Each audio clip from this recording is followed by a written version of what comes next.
confesso que eu tenho uma grande dificuldade em relação à palavra, que é quando a gente tem que tratar das parashot e a gente tem que trazer, fazer um cruzamento, né, com as palavras de Yeshua.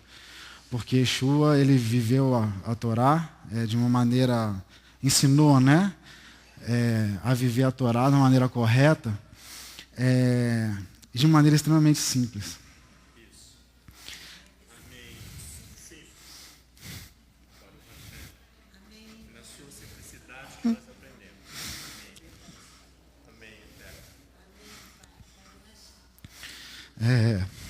E eu estou com a responsabilidade de falar sobre duas parashot, Shelah Lehá e Korá, que elas são bem semelhantes em relação à rebelião, à rebeldia, à dúvida, ao que eu tenho chamado de retorno do retorno, né? Porque o Eterno nos chama para o retorno e a gente insiste em querer voltar para o Egito.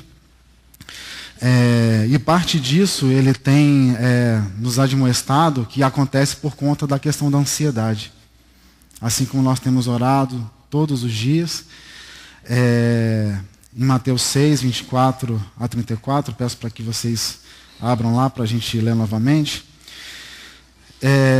E aí é interessante que a gente usa, né, as palavras de maneira comum, a gente é acostumado, né, com as palavras, e acaba que às vezes a gente se esquece ou perde um pouco da profundidade, né, da palavra.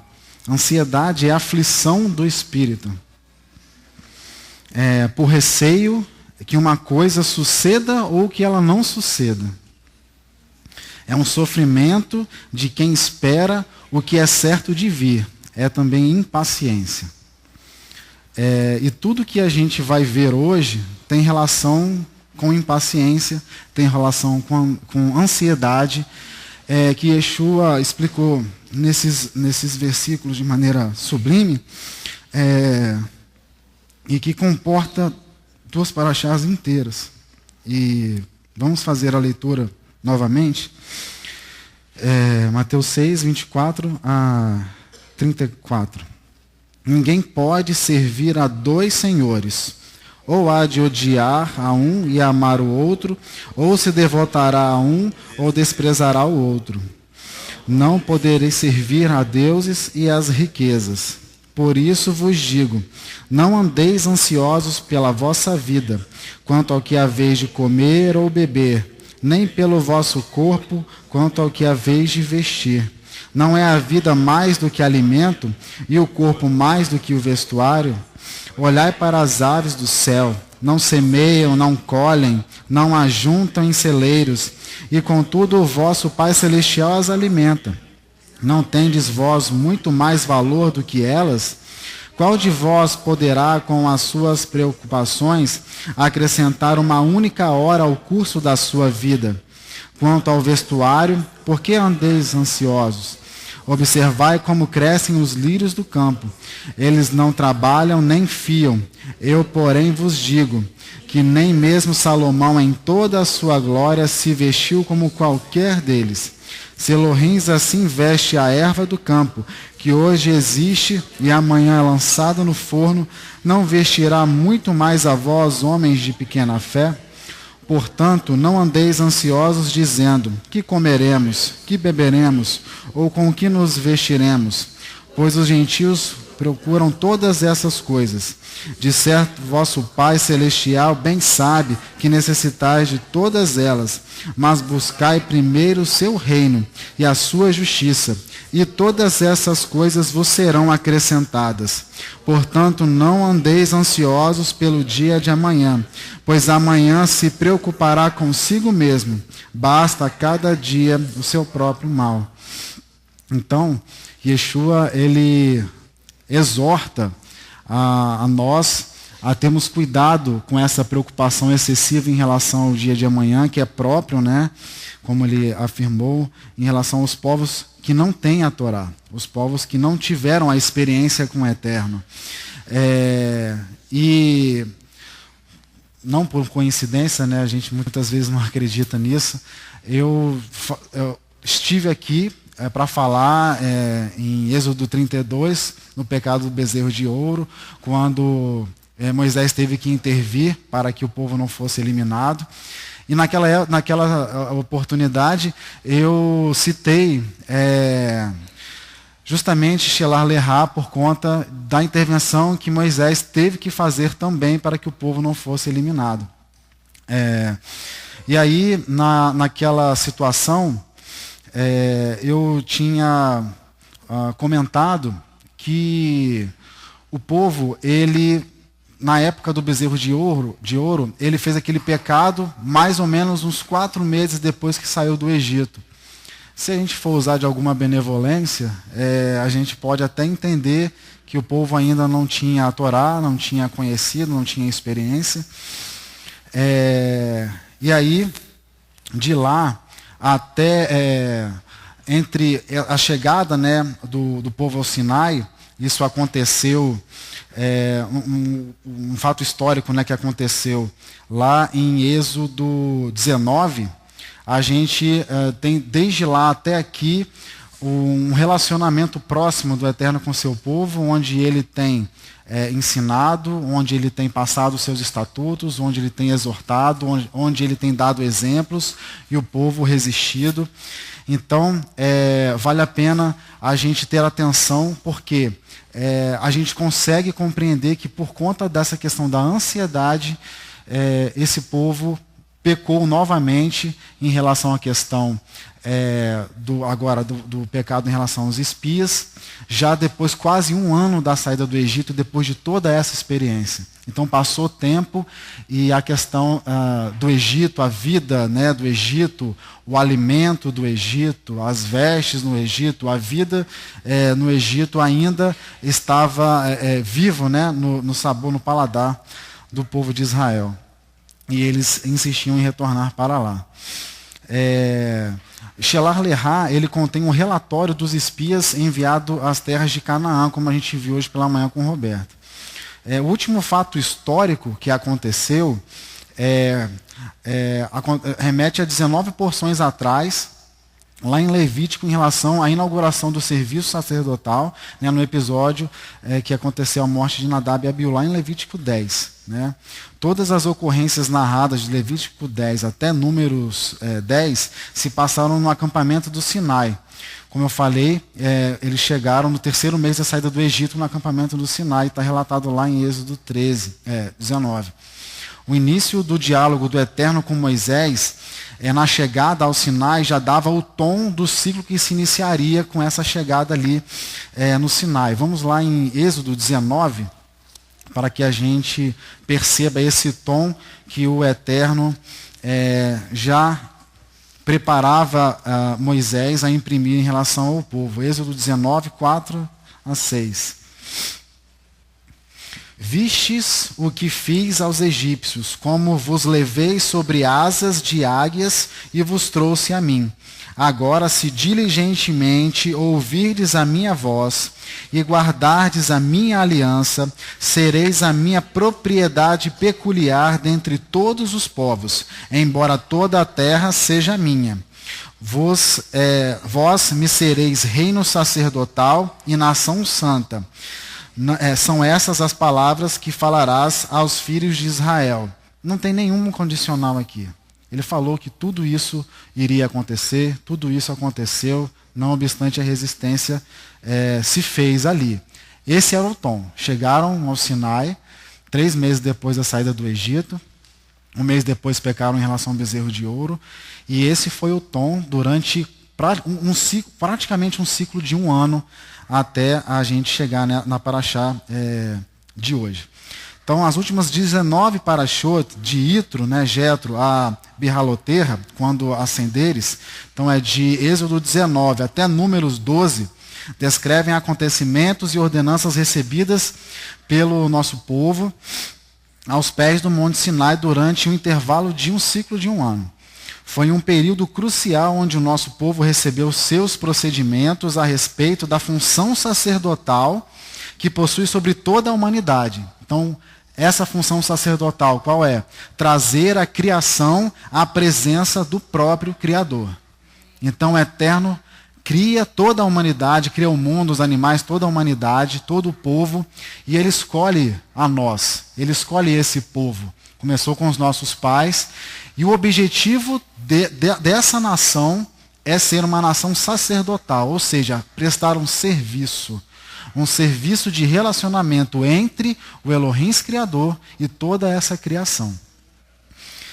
Em Behaloterra, quando acenderes, lá em Números 8 a 12, a nuvem começa a se deslocar. Então, a gente tem um intervalo grande de fatos históricos. É um fato histórico a inauguração do serviço sacerdotal e todos os ensinamentos que a gente tem desde aquela época até agora, desde aquela paraxá até agora. E aí, em Behaloterra, na paraxá da semana retrasada, a nuvem começa a andar, e ela começa a andar não para o sul, ela começa a andar para o norte, ou seja, para a terra prometida. Então inicia-se um período de murmurações e rebeliões que se encerram apenas em Números 17, por meio de uma ação sobrenatural por parte do Eterno. Porque além de todas as experiências, além de todos os ensinamentos que o Eterno deu naquela época e dá hoje a nós, ao nosso povo Israel, a casa de Davi e a casa de Israel, parece que ainda carecemos de ações sobrenaturais para que nos arrependemos e retornamos, venhamos a nos retornar a fazer uma techuvá verdadeira em relação ao Eterno. Então, como que foi o pecado do povo lá em Shelar Lerá? Qual foi o pecado?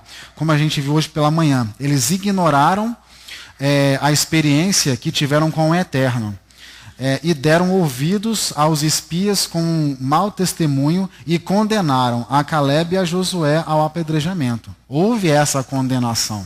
Ela não aconteceu por intervenção do Eterno, que iria dizimar todo o povo, mas por conta da intervenção que Moisés fez, o Eterno não executou isso. A intercessão de Moisés, mas não impediu a aplicação da penalidade. Então Moisés ele intercede pelo povo pela segunda vez. Como eu falei, a primeira foi lá no capítulo 32 de Êxodo, que fala sobre o bezerro de ouro. Agora, um ano depois da saída do Egito, após todas as provas do amor e poder do Eterno, o povo procede mal, como num relacionamento com um Deus estranho, como uma pessoa que eles tinham acabado de conhecer. E isso tem um peso, isso tem uma seriedade muito grande, porque você já tem uma experiência, já foi dado a você conhecimento, então a exigência é maior. E a gente vê que isso vai aumentando cada vez mais. Na época dos juízes, depois na época de Samuel, com o pecado do povo, impedir um rei, depois Saul também com a sua desobediência, depois na divisão dos reinos, os reinos na casa de Israel, na casa de Davi, o exílio, e até chegar na época de Yeshua, quando a prostituição em relação ao sacerdócio, a todo o reino de Israel, estava voltado numa relação política mesquinha com o povo de Roma, no qual vivemos atrapalhados até hoje por conta dessa situação. Então, o peso é maior por conta dessa experiência que eles passaram. Vamos dar uma olhada em Deuteronômio 1, 31, para que a gente possa vislumbrar os cuidados do Eterno para conosco. Naquela ocasião e ainda no nosso tempo.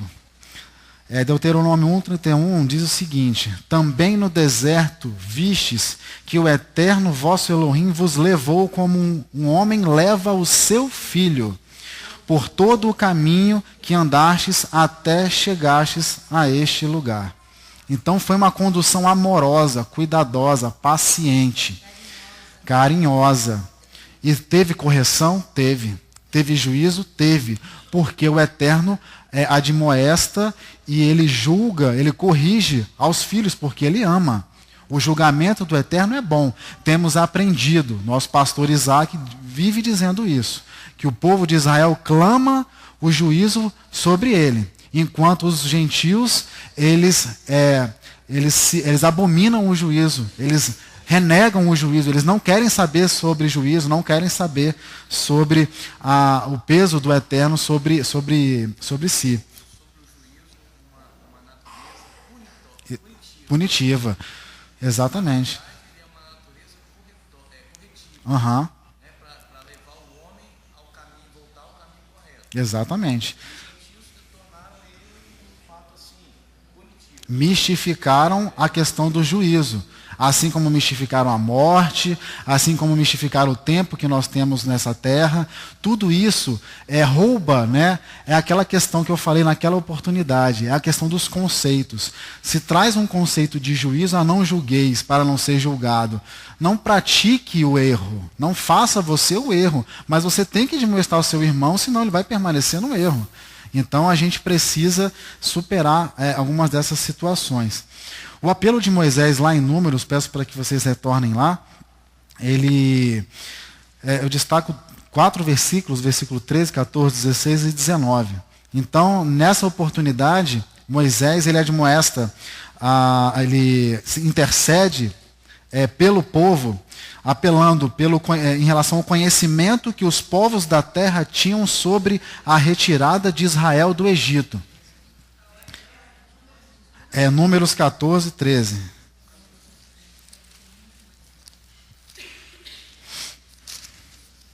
Números 14, 13.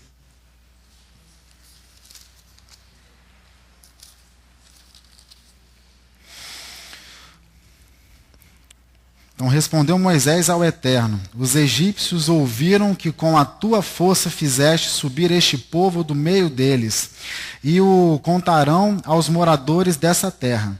Eles têm ouvido que tu, ó Eterno, está no meio deste povo, que face a face, ó Eterno, lhes apareces, que a tua nuvem está sobre eles, e que vais adiante deles numa coluna de nuvem de dia e numa coluna de fogo de noite. Se fazes perecer o seu povo como a um só homem, as gentes que ouviram a tua fama dirão: o Eterno não pôde introduzir este povo na terra que lhes tinha jurado. Por isso os matou no deserto. Agora rogo-te que faças do meu Senhor, que a força do meu Eterno se engrandeça, como disseste. O Eterno é longânimo, grande em beneficência, que perdoa a iniquidade e a transgressão com o culpado, que não tem por inocente, e visita a iniquidade dos pais sobre os filhos até a 3ª e 4ª geração. Perdoa a iniquidade deste povo segundo a grandeza da tua benignidade, como também perdoaste a este povo desde a terra do Egito até aqui.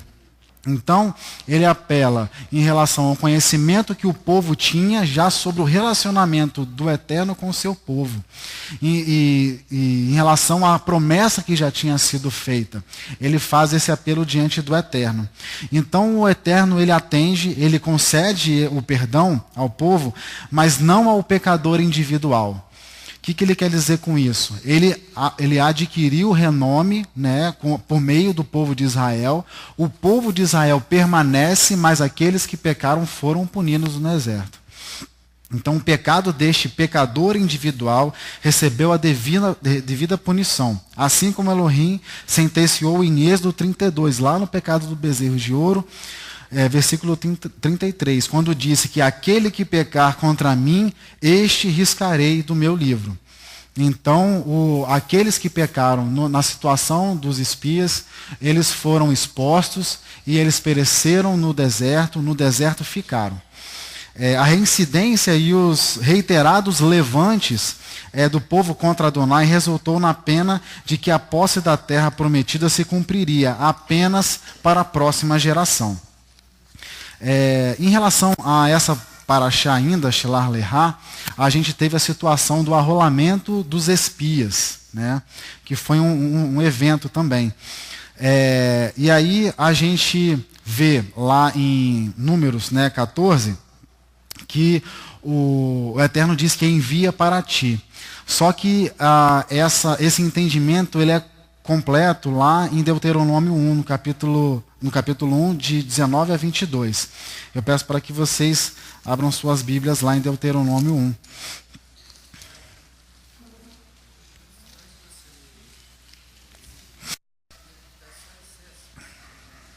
Pode falar.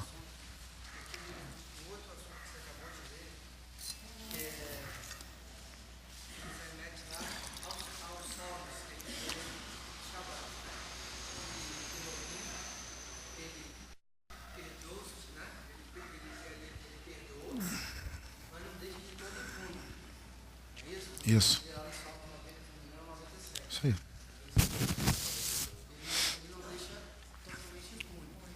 É o momento que nós estamos, a nossa congregação, eu tenho uma coisa que eu esqueci de falar, que é exatamente o que nós estamos vivendo, a nossa congregação. Chegou, e é um momento de uma oportunidade única. Isso que você acabou de ler aí, que é tão importante, endossando suas palavras mais uma atenção. Então, é muito importante, porque agora nós estamos na seguinte situação. Estão colocando para a gente. Colocaram para a gente, nós estamos nessa situação. Ou nós retrocedemos, aceitamos os pecados e retrocedemos com essa situação, o que nós não vamos fazer, tenho certeza, ou nós vamos adentrar ainda mais no reino do Espírito. Nós vamos ainda com mais em direção à terra prometida. Entendeu? Ou nós vamos retroceder, porque as coisas espirituais que estão acontecendo, os levantes, e sempre todo levante é uma oportunidade para nós seguirmos para frente ou recuar. Eu tenho certeza que nós devemos fazer. Isso mesmo. Eu vou falar exatamente sobre isso. Não, tá certo, estou concordando com você. Estava diante do povo do Eterno, né, ficou diante do Eterno, no caso dos espias, claro, dois caminhos. Um caminho de confiança, um caminho de desconfiança. Um caminho de obediência e um caminho de desobediência. E aí a gente viu que a escolha foi pelo caminho da desobediência. Vamos ver aqui em Deuteronômio 1, 19 a 22. Então partimos de Horebe e caminhamos por todo aquele grande e tremendo deserto que vistes pelo caminho das montanhas dos amorreus, como o Eterno nosso Elohim nos ordenara, e chegamos a Cádiz Barneia. Então eu vos disse, chegastes às montanhas dos amorreus, que o Eterno nosso Elohim nos dá. Vê, o Eterno teu Elohim te deu essa terra. Sobe e tome posse dela, como te falou o Eterno Elohim de teus pais. Não temas e não te assustes. Então todos vós vos chegastes a mim e dissestes, enviemos homens à nossa frente, para que espiem a terra por nós, e nos informem por qual caminho devemos subir a ela, e a qual cidades devemos ir. Então, aqui o Eterno diz claramente, entre na terra. E aí houve uma solicitação por parte do povo para o envio dos espias. Então o Eterno concedeu que fossem enviados os espias. Mas acredito isso tenha sido possível ou necessário para que o povo fosse exposto como foi exposto no pecado dos espias. Então foram escolhidos 12 príncipes, um para cada tribo, para garantir uma imparcialidade. Porque Moisés poderia escolher aquelas pessoas de mais confiança. Mas ele escolheu um de cada tribo, né? Eram pessoas respeitadas, né? E todo o povo foi provado e conhecido na impureza de seu coração por meio do caso dos espias. Porque essas pessoas representavam o povo. Então, diante do parecer que eles deram, o povo não deu ouvido ao relatório, ao testemunho positivo dos espias da tribo de Judá e de Efraim, que eram Josué e Calebe. Antes eles deram vazão ao que havia em seus corações, os desejos de voltar ao Egito. Então houve uma exposição do povo, do coração, do que estava no coração, que é a iniquidade que a gente ora, que a gente ouve para que a gente seja limpo. Né? Então, essa situação foi exposta nesse caso, porque foi escolhido cada um, foi retirado, foi pensado cada um, e todo o povo de Israel estava representado no caso dos espias. Porém, Léo, o interessante aqui, quando eu estava lendo essa porção, é que foi um príncipe de cada tribo. Sim. Né? Um príncipe de cada tribo. Mas duas tribos se destacaram, que foi a tribo de Judá e a tribo de Efraim, representando, que lá na frente representa Israel. As duas casas. As duas casas. Exatamente. Que foram as únicas duas casas, as únicas duas tribos que ficaram perante, numa posição de fé. Tomaram partido do Eterno. Isso. Então essas duas casas, elas são responsáveis por estar diante do Eterno de pé, em fé, rompendo em fé, como a gente fala. E quando a gente vê que essas duas casas se dividem, há um rompimento dessa situação de fé, entendeu? Então, o interessante, eu esqueci de falar isso de manhã, que essas duas casas, elas foram as únicas que permaneceram, que foram para a terra prometida. Exatamente. Entendeu? As outras tribos, os de 20 anos para cima, não conseguiram entrar. E essas duas casas conseguiram. Exatamente. É essa simbologia mesmo. Agora eu peço para que vocês vejam, e aí assim, é importante ressaltar, o povo todo preferiu dar ouvidos aos 10 espias que falaram sobre as dificuldades, porque todos falaram sobre os pontos positivos, todos falaram sobre as dificuldades, só que uns, eles aumentaram a questão da dificuldade, porque não tinham em seu coração esse retorno. Eles tinham, na realidade, no seu coração a permanência na vida como eles tinham ali no Egito. Vamos continuar ainda em Deuteronômio, no capítulo 1, de 23 a 33. Só uma observação, é que o nosso Eterno, ele é muito fiel nos seus propósitos.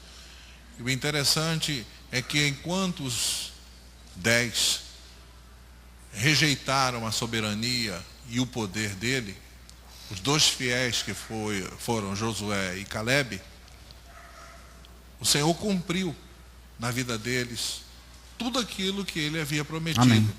E o interessante é que Josué assume a liderança, substituindo Moisés, e Caleb, mesmo parecendo que ele havia sido esquecido, aos 75 anos, já velho, eu estou com 63, já me sinto todo arrebentado.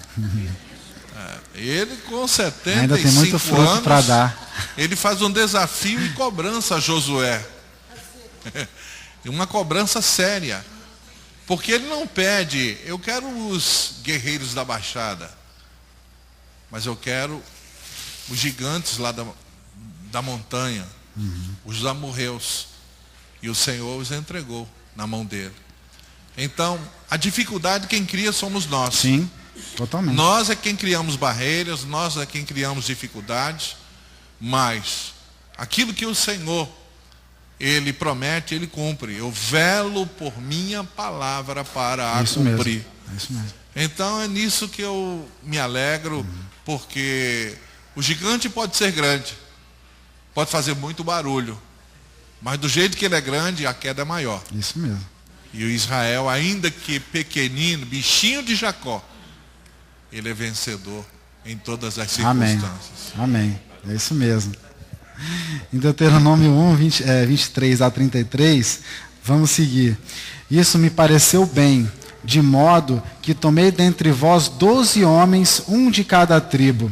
Eles partiram, atravessaram a região montanhosa até o vale de Escol e espiaram a terra. Tomaram do fruto da terra nas suas mãos e no-lo trouxeram. E nos deram informações dizendo, boa é a terra que nos dá o Eterno nosso Elohim. Mas vós não quisestes subir, fostes rebeldes ao mandado do Eterno nosso Elohim.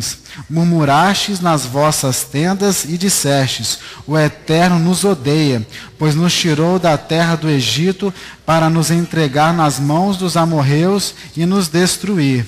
Para onde subiremos? Nossos irmãos fizeram com que se derretesse o nosso coração, dizendo, maior e mais alto é este povo do que nós. As cidades são grandes e fortificadas até o céu, e também vimos ali os descendentes dos Enaquins.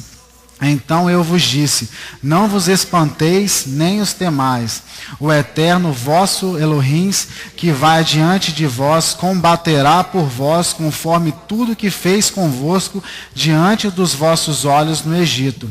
Também no deserto vistes que o Eterno, vosso Elohim, vos levou, como um homem leva seu filho, por todo o caminho que andastes, até chegardes a este lugar. Mas nem ainda assim crestes no Eterno vosso Elohim, que foi adiante de vós em vossa jornada, de noite no fogo e de dia na nuvem, para vos achar lugar onde vos deverias acampar, e para vos mostrar o caminho por onde havíeis de andar. Então, aqui vocês podem perceber, o Eterno nem cita mais o testemunho dos espias, nem cita mais. Foi relevante naquele momento porque era um fato histórico que estava sendo relatado. Aqui a incumbência era do povo. Aqui a incumbência era do povo, o povo estava exposto. O coração do povo que estava em grilhões preso no Egito ainda foi exposto nessa situação. Nem foi citado, ou seja, não tem essa escusa, essa desculpa, o povo foi enganado pelos espias. Porque o povo tinha que ter admoestado os espias. Porque todo o povo, daquele povo, foi retirado do Egito com mão forte, mão poderosa. Assim como nós temos sido resgatados dia após dia do Egito, e nós muitas vezes ainda murmuramos e ficamos batendo a nossa cabeça um aí no outro, revoltados com situações tolas no nosso meio, a gente permanece na mesma situação. Mas a gente tem os mesmos testemunhos, muito mais conhecimento do que aquele povo, pela graça de Yeshua HaMashiach. Leonardo, é essa questão que você está falando, você acabou de nos exortar que nós somos indesculpáveis, né? Sim. É a mesma condição, por quê? Porque em Deuteronômio capítulo 1 aqui, ele é uma porta aberta para a Torá, para nós adentrarmos em tudo aquilo que ele vem ensinando até o capítulo de Números. Então, quando você lê aqui em Deuteronômio, no capítulo 1, logo no verso 5, ele já se torna toda essa questão que você está definindo aí, de não sermos indesculpáveis diante do Eterno. O verso 5 diz assim, que além do Jordão, na terra de Moabe, começou Moisés a expor esta Torá. Ele começou aí a detalhar tudo aquilo que o Eterno estabeleceu para nós, para os nossos pais aqui, essa geração aqui. E quando você chega no verso 8, você vê ali a ordem estabelecida de Adonai. Entra e possua a terra. Aqui é uma ordem, para ser executada. Não havia ali questionamento nem para condição. Se colocar. Só obedecer. Exatamente. Então, se tornou mesmo, não só, claro que ele mandou os seus representantes, né? Mas verdadeiramente o coração do povo vai ficar exposto por causa disso. Que a Torá já tinha sido detalhada para todos aqui. Então a ordem tinha sido dada no verso 8. Quando você lê o verso 22, você vê totalmente a ordem não cumprida, que o verso 8 estabelece. Entre e possui. Quando chega no verso 8, ele diz, então vós vos achegasse a mim e disseis, enviaremos homens à nossa frente, para que espiem a terra por nós, e nos informe por qual caminho devemos subir a ela, e a essa cidade devemos ir. Isso aqui é a ordem não cumprida. Exatamente. Assim... Justiça própria, assim como foi Saul, assim como fazemos dia após dia. Ficou diante do povo de Israel, diante da ordem de entrar, era entrar. Ele já tinha passado pelo mar, já tinha sido arrancado já tinham passado as 10 pragas do Egito, já tinham saído do Egito, já tinham passado pelo pecado do bezerro de ouro, era entrar. Já estava subindo, era para entrar. E aí ficou exposto então 2 caminhos. Então um caminho de confiança e obediência e outro caminho de desconfiança e desobediência. O povo não foi inocentado por ter sido levado a pecar, né, contra o Eterno. Era dever do povo reconhecer a grandeza do Eterno e entrar na terra. Qual é a lição que fica no caso do testemunho que foi dado pelos espias, né? Que nós temos que assumir os nossos pecados, né? Como o Eterno não cita lá em Deuteronômio 1, de maneira nenhuma que o povo foi enganado, aqueles espias só representavam o coração do povo, a gente precisa aprender a assumir os nossos pecados. Então não vamos atribuir a outros a culpa pelos nossos pecados. Hoje de manhã foram aventadas várias situações. Era uma estratégia militar. Não era estratégia militar coisa nenhuma. Depois que o Eterno apareceu, vamos entrar na a força da nossa carne. Eles subiram e morreram. Que estratégia é essa? O povo de lá que nem estava sabendo que eles estavam para entrar ainda, foram acordados com essa entrada tola deles e foram mortos ao fio da espada porque subiram na força da carne. Então foi desobediência. Então a gente, e não adianta ficar culpando os outros. Foi por causa dele, foi por causa do outro, foi por causa dos espias que falaram mal. Não tem essa. A gente tem que aprender a assumir os nossos pecados.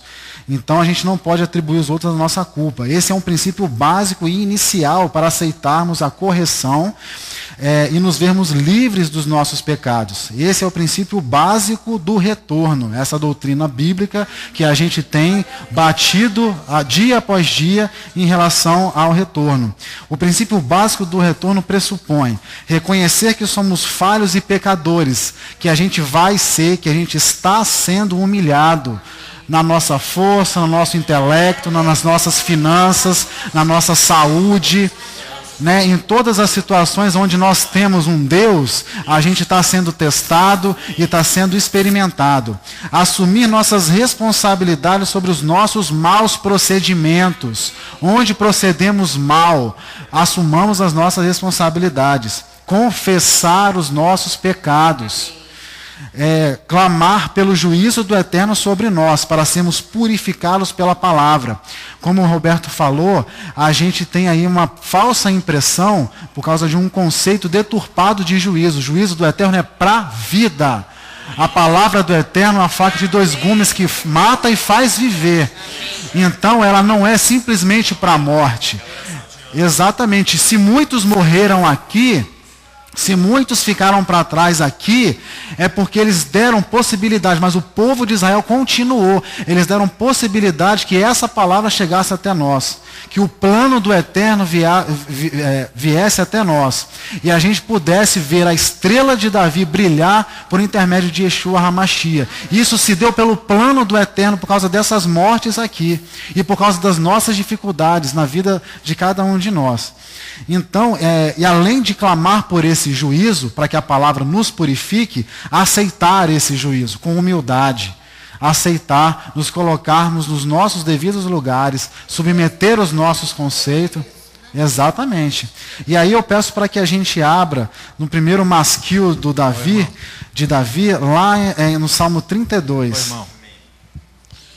Observando também a situação da escolha seletiva do Eterno em relação ao povo, aos rebeldes, tombariam todos no deserto, e somente os de 20 anos para baixo que entrariam na terra. Eu estava analisando que se esses rebeldes entrassem impregnados de Egito dentro da terra da promessa, o que seria Israel hoje? O que seria Israel hoje? Primeiro, o Eterno fez uma purificação, Sim. tirando o opróbrio, deixando o opróbrio no deserto, deixando o Egito no deserto, uma caminhada que poderia ser de 12 a 15 dias. Eles passaram 40 anos, um período de depuração de 40 anos. Então, eu creio nisso, é que o nosso Deus, Ele é longânimo. Sim. Nós não entendemos o silêncio de Deus, nós não entendemos muitas vezes aquilo que no nosso eu, na nossa pressa, no nosso desejo. Por que demoras tanto, Senhor? Porque estás em silêncio, não me respondes. A ansiedade é demais, mas Ele está trabalhando com a nossa vida. Ele está trabalhando o nosso eu, o nosso caráter. Sim, amém. Porque uma das fortes situações de Deus para nos orientar é a formação. O desejo dele é uma doutrina formativa, através da sua Torá, através da sua palavra, para que venhamos crescer e não chegarmos ao ponto de sermos colocados culpados. Amém. Mas Ele nos quer limpos, puros, adoradores. Separados, santificados, exatamente. E nessa mesma situação que a gente estava falando sobre assumir os nossos pecados, o masquil de Davi diz assim no Salmo 32: em marcha, aquele cuja transgressão é perdoada e cujo pecado é coberto. Em marcha, o homem a quem o Eterno não atribui pecado e em cujo espírito não há engano. Enquanto me calei, envelheceram os meus ossos, pelo meu bramido o dia todo. Pois de dia e de noite a tua mão pesava sobre mim.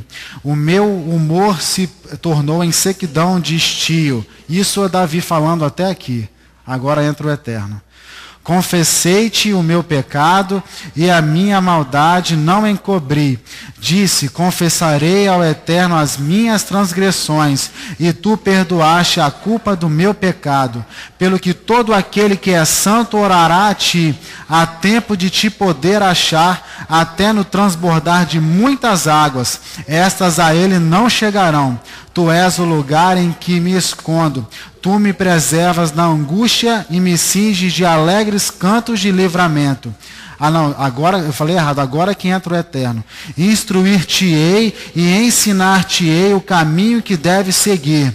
Guiar-te-ei com os meus olhos. Não sejais como o cavalo ou a mula, que não tem entendimento, cuja boca precisa de cabresto e freio, ou não virão a ti. Muitas são as dores do ímpio, mas o constante amor do Eterno cercará aquele que nele confia. Alegrai-vos no Eterno e regozijai-vos, vós, os justos, cantai alegremente todos vós que sois retos de coração. Então, precisamos confessar os nossos pecados, clamar pelo juízo do Eterno. Precisamos nos envidar dia após dia nas orações e no estudo da palavra, para que possamos reconhecer onde estão as nossas faltas, para que possamos ser limpos e julgados pelo amor do Eterno. Então nós precisamos apenas da fé e da obediência para termos sabedoria e ter o procedimento reto, íntegro e puro. E foi exatamente o que aprendemos com as crianças em Shavuot. A fé e a obediência gerando sabedoria. Porque do contrário, a dúvida, a desconfiança, a desobediência gera a rebelião. Assim como vimos no caso do bezerro de ouro, no caso dos espias e no caso de Coré, que é agora a paraxá que se inicia nesse ciclo semanal. Então não há muita distinção entre o pecado do povo, no caso dos espias, e a revolta de Coré. A revolta sem fundamento de Coré, Datã e Abirão, é a continuidade da murmuração do povo no deserto com um tempero de rebelião contra a liderança. Além dessa questão da murmuração, tinha uma questão aí em relação à liderança. Por que eu digo que a revolta de Coré é sem fundamento? Porque Coré tinha um exercício nobre dentro do serviço do tabernáculo. Era nobre, ele tinha relacionamento com as coisas santas, as coisas separadas para os serviços do Eterno. Mas ele se levantou contra Moisés. Havia no povo a corrupção e a murmuração. Isso foi um campo fértil para que Coré, ambicioso que ele era, corrompesse os murmuradores a uma rebelião contra a liderança. E encontrou eco no meio do povo. Então, qual é a lição que nós temos em relação a isso? Se nós não estamos nos esforçando para nos purificar, para saber da palavra aquilo que nós temos que deixar fora, para deitar fora os nossos conceitos, nós podemos, num determinado momento, dar ouvidos a um vento de doutrina que não vem do Eterno. E aí o que a gente vai fazer? A gente vai fechar com palavras, com posicionamentos, com condutas, vai aceitar dúvidas de pessoas que não são bem intencionadas, como Coré não era. Aí seremos arrolados juntos com os murmuradores. Exatamente. E nossos incensários virarão lâminas para que isso seja memorial diante dos nossos próprios olhos, dos nossos filhos, para que eles não sigam atrás dos nossos próprios pecados. Então, A rebelião não foi apenas pelo deserto, pelo maná e pela demora da materialização da promessa, mas pelo poder do governo do povo. Só que isso não estava diante da massa que estava sendo guiada por Coré. A massa ainda falava sobre a terra que mana leite e mel, sobre a demora da promessa, mas sobre o retorno do Egito principalmente. A falta de confiança acarreta desobediência e gera rebelião. Confiança é um dos sinônimos que a gente tem para fé, para adesão. A falta de confiança no Eterno, na palavra do Eterno, naquilo que o Eterno te deu, te prometeu, e você não consegue esperar por excesso de ansiedade, a sua inquietude gera esse tipo de situação. E aí você se entristece, você abre brechas, você abre situação favorável para que venha o inimigo e para que venha palavras e você seja tomado por essas palavras. Então isso só é possível da gente estar livre disso, não pelo conhecimento, não pela nossa pureza, mas simplesmente pelo serviço diário das orações, do ensinamento e do louvor em relação ao Eterno, porque é lá que você vai se confrontar, o Eterno vai te confrontar com a Torá dele. Em Números 16 e 14, Datã e Abirão se insurgem contra Moisés em desobediência flagrante, dizendo que Moisés não levou o povo a uma terra que mana leite e mel, nem deu a possessão do povo a campos e vinhas. Reparem no flagrante da concupiscência. Né? Eu tinha colocado aqui atrás o conceito de concupiscência, é desejo imoderado de satisfazer a sensualidade, o apetite sensual. Eu ensinei isso da última vez, dizendo que nós, humanos, né, nós, criação do Eterno, homens, mulheres, somos seres sensuais, porque somos guiados pelos órgãos do sentido. Então somos guiados pelos olhos, pelos ouvidos, pelo paladar, pelo tato. Nós precisamos disso para entender. O Eterno nos trata dessa maneira.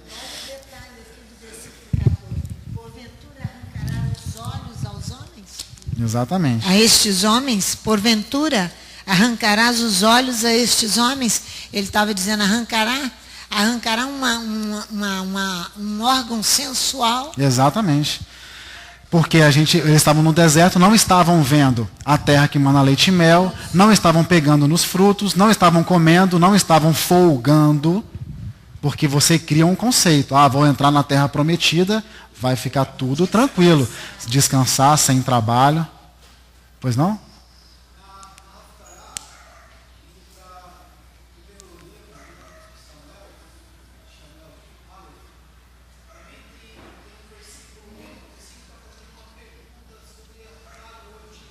Sim.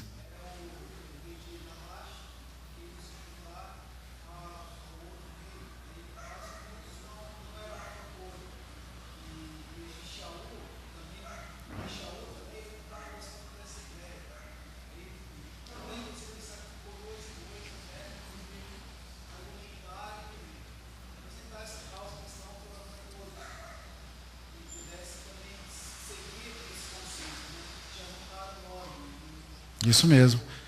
Então, nós temos essa questão. E aí é flagrante que o problema ali de Datã e Abirão, ele dizia exatamente respeito a isso. A não ver a promessa cumprida. Então, nessa situação, se eu não vi, se não tive no meu paladar, não cheirei, não senti a promessa, ponham em questão rapidamente o poder do Eterno. Digo que não se cumpriu ou digo que não vem do Eterno.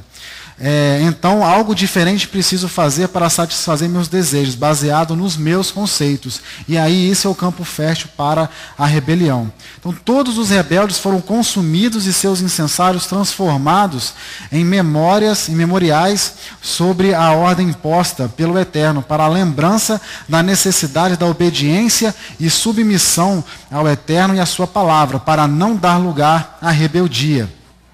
O povo retorna a murmurar em Números 14. 16, né? 41 a 50, e necessita da intercessão de Arão para conter a peste. E a murmuração permanece, ela só cessa em número 17, quando a vara de Arão floresce num ato sobrenatural do Eterno. E aí a pergunta que fica, exatamente, 3 julgamentos. E aí a situação que fica patente para nós. Necessitamos que o Eterno tenha ações sobrenaturais para exercermos fé e obediência. Isso que está sendo nos exigido dia após dia. A gente precisa ver acontecer coisas sobrenaturais para que nós venhamos a agir. Porque a gente é chamado para agir de maneira voluntária. A gente tem que ver, nós temos que ser conquistado pelas questões sensuais, pelas questões do sentido. A gente tem que ser convencido do Eterno nesse nível, ou a gente ainda não está convencido do poder do Eterno? Ou de que temos que obedecer, ou de que temos que ter fé.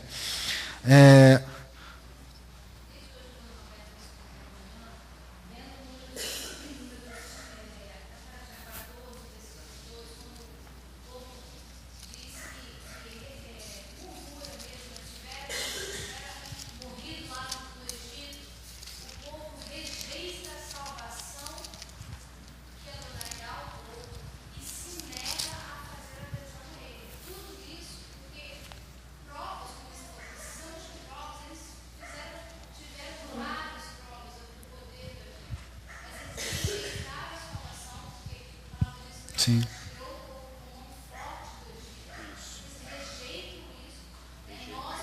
Isso.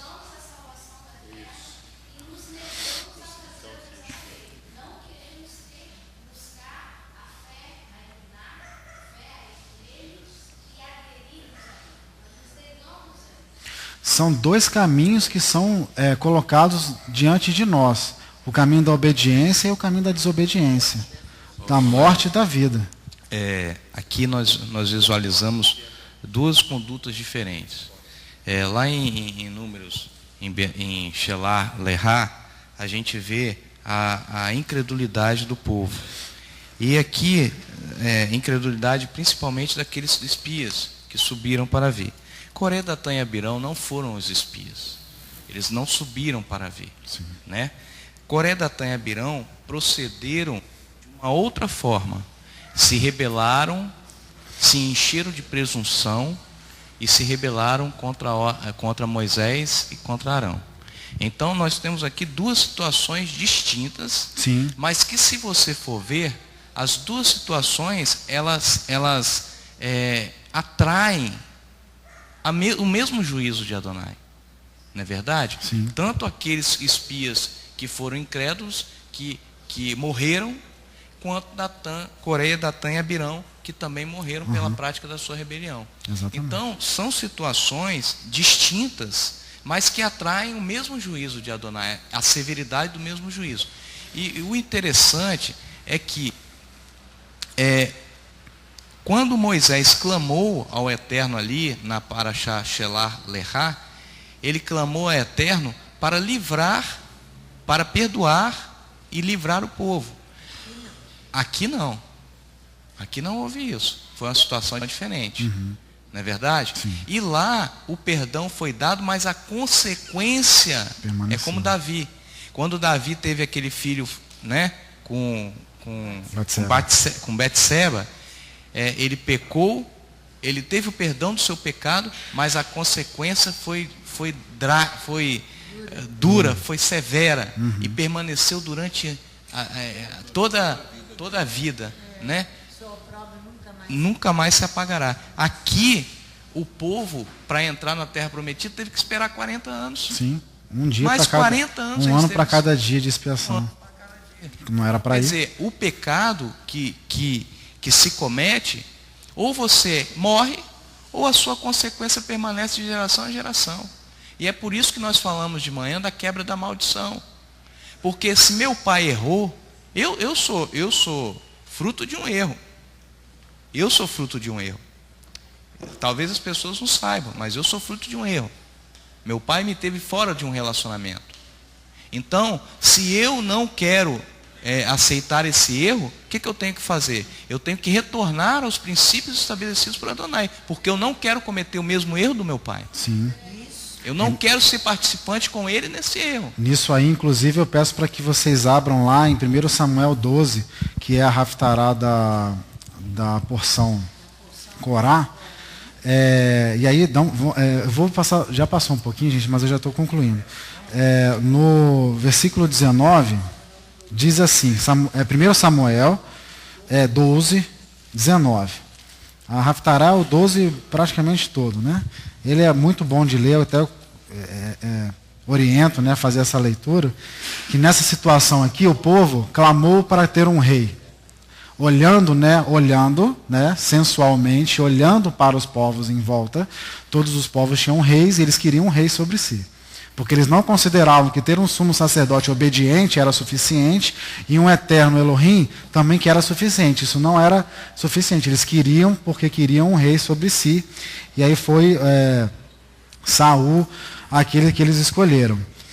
E aí, no verso 19 diz assim: todo o povo disse a Samuel: roga pelos teus servos ao eterno teu Elohim, para que não venhamos a morrer, pois a todos os nossos pecados acrescentamos este mal de escolher um rei sobre nós, um rei humano sobre nós. Perdimos para nós um rei. Respondeu Samuel ao povo com misericórdia. Presta atenção nisso. Não temais, vós cometestes todos este mal. Contudo, não vos desvieis de seguir ao Eterno, mas servi ao Eterno de todo o vosso coração, que é isso que o Roberto estava falando aqui agora mesmo.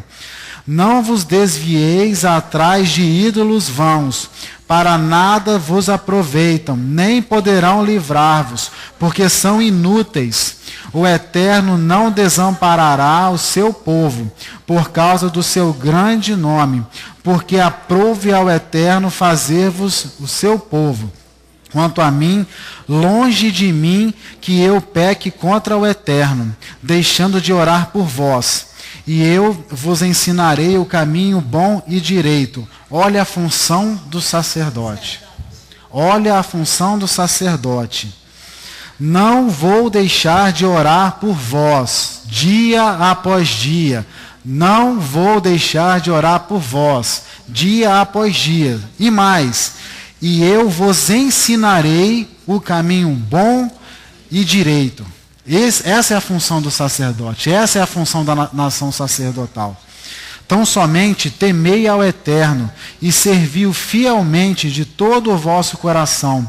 Considerai quão grandiosas coisas vos fez. Se, porém, perseverardes em fazer o mal, perecereis, assim vós como o vosso rei. Não existe exceção. Se fizer mal, vai perecer, assim como pereceu o povo mais velho, né, do que 20 anos no deserto. Para encerrar, gente, eu gostaria só de destacar uma coisa. Daqui a algumas semanas a gente vai estar na Paraxá, né, narra a história de Balaão, de Balaque. E é interessante porque ela traz uma visão de fora do arraial, né?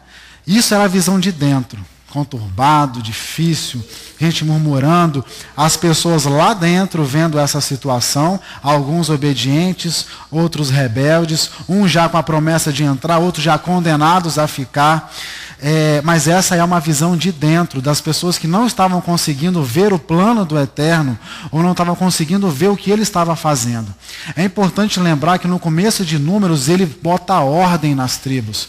Ele coloca o tabernáculo, né, que veio desde Êxodo, né, estabelecendo, coloca o tabernáculo e as tribos em cada uma das posições de maneira estratégica, para que um não quisesse uma coisa do outro, para que um não guerreasse contra o outro.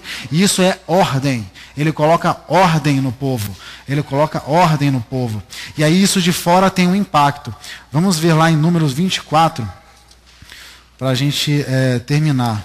A gente vai voltar a isso daqui a algumas semanas, mas é interessante, porque a gente fala, né, dessa rebelião, dessa conduta ruim do povo, mas essa é a visão de dentro. A visão de fora é a seguinte, capítulo, na bênção número 3 e na bênção número 4 de Balaão ao povo de Israel, Números 24, 5 a 9, na terceira bênção, diz assim: que boas são as tuas tendas, ó Jacó, e as tuas moradas, ó Israel, como vales que se estendem, como jardins ao lado de um rio, como árvores de sândalo que o Eterno plantou, como cedro junto às águas. Os seus baldes manarão águas, e a sua semente estará em muitas águas. Seu rei será maior do que Agag, e o seu reino será exaltado. Elohim os tirou do Egito. Eles têm a força de um boi selvagem. Devoram as nações inimigas, quebram seus ossos em pedaços, e com setas as atravessam. Como um leão encurvam-se e deitam-se, como leoa a quem despertará. Benditos os que te abençoarem, e malditos os que te amaldiçoarem.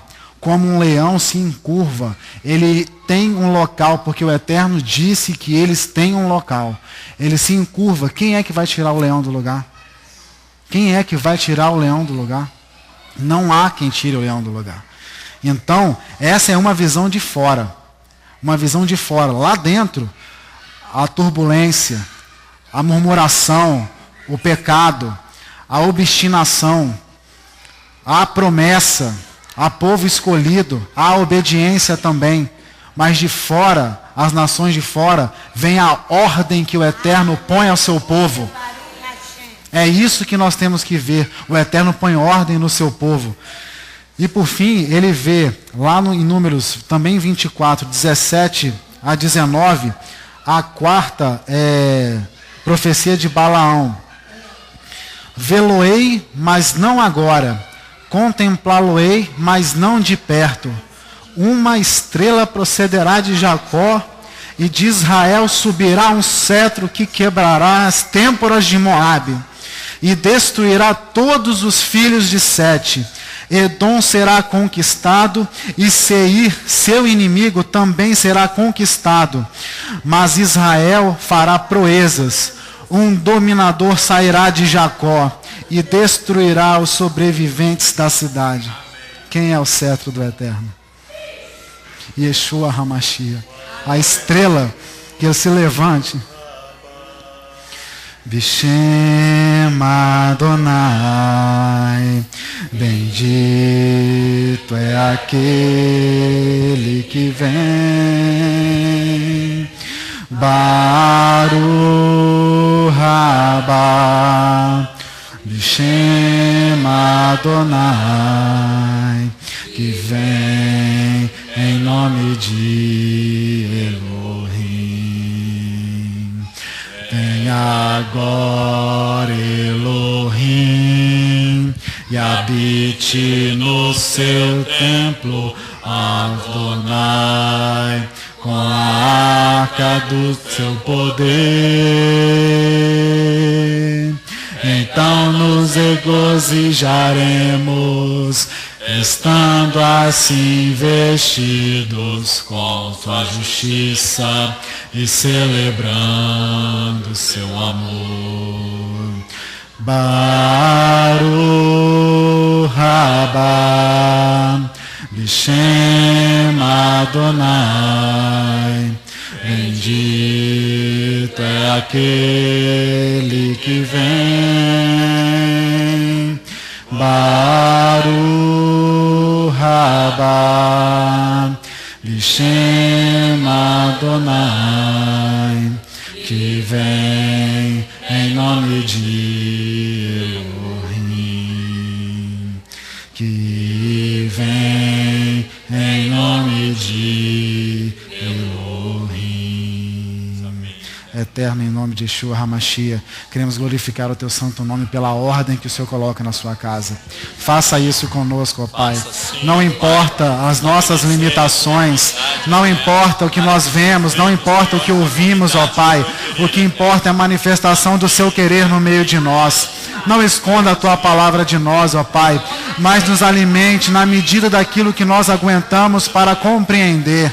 Continue com a paciência, mas nos cobre naquilo que nós podemos, ó Pai, oferecer a Ti e responder a Ti. Em nome de Yeshua HaMashiach, bendito seja o Senhor pelo Teu Filho Yeshua HaMashiach, ó Pai. Bendito seja o Senhor, ó Pai, pelo Teu povo Israel, ó Pai, nosso povo, em nome de Yeshua HaMashiach. Amém, ó Pai.